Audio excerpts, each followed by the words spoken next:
Hey guys, I'm out here in my wood yard. I have the 37-ton Ruggedmade log splitter here with the Raven engine on it. I opted for the Raven engine because it's a little bit larger than the Honda, and frankly, it was quite a bit cheaper.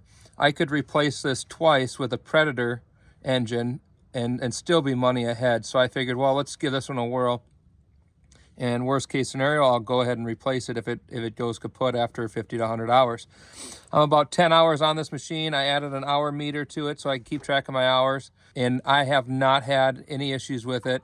The only complaint that I have about it is that every time you have to start it, you have to choke it. No matter if it's been running for 10 hours or if it's been running for 5 minutes or not running at all, you have to choke it every single time. Most engines, when they're warmed up, you don't need to choke it, but you know, again, it's not that big of a deal. It's just one of the things about this engine.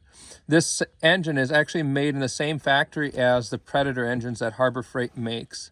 And the Harbor Freight engines, if you look on their website, have excellent reviews. They're a pretty good engine. And I think they have the same issue too, where you have to choke them every time you start them, whether they're warm or cold. It's a pretty solid engine. Works pretty good. I've done a few modifications to my splitter. As you can see, there's a bunch of extra parts on here that aren't normally on it. I added a 28 gallon per minute pump to this splitter instead of the standard 22, and that's why I went with the bigger engine, so it had a little more horsepower to turn that pump. And it has been turning the pump just fine.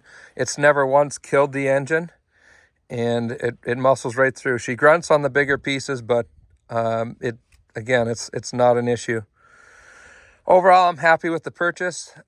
I would highly recommend the Raven engine. If you are considering the Raven versus spending the extra on the Honda, if it was me, I'd buy the Raven again. If you found this video helpful, please hit that subscribe button and follow along. I like to post videos every couple of weeks, different tips and tricks and things I do around my homestead to make my life easier. Thanks again for watching, guys, and we'll see you in the next video.